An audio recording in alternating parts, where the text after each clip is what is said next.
again, this is this is rotary, so centrifugal force. You need to have freedom of movement.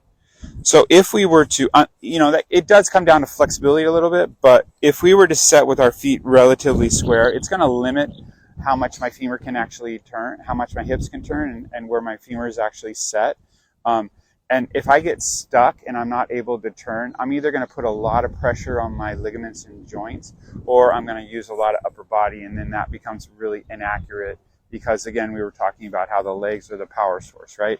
So by having the feet slightly flared out, it does a couple of things. It gives a little bit of freedom of movement for my hips to pivot a little bit more on the backswing and a little bit more on the follow through. So that's one. The other thing too is when I do that, when I flare, if I do pivot, my weight would tend to go to the outside of my foot. Now it's creating kind of a slide and an instability. So then my upper torso would kind of stay still, and then you start sliding.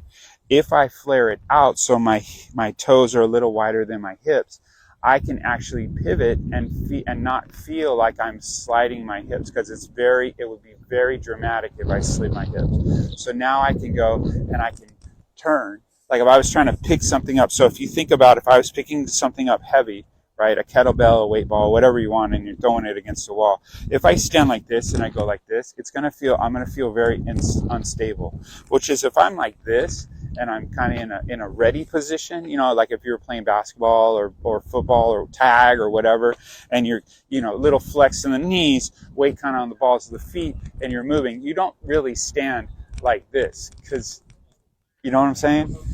So this is a little bit more of an athletic position, and it kind of allows a little bit more freedom of movement. Once we get into the swing mechanics of it, then you'll see where the actual stability and the bracing happens in the swing. But as far as setup goes, a great question. Keeps the weight on the inside. I also feel when I flare my feet out, I feel like I can kind of squeeze my knees together, which also helps inhibit and allow the hips to pivot in a little bit more freedom, more free of movement, a little bit more natural. Versus if my knees are out like this, it kind of limits how much I can actually pivot. So if I'm in, I can pivot a lot more. And since this is your stability, then you have to have that slight flare. So that's the reason why.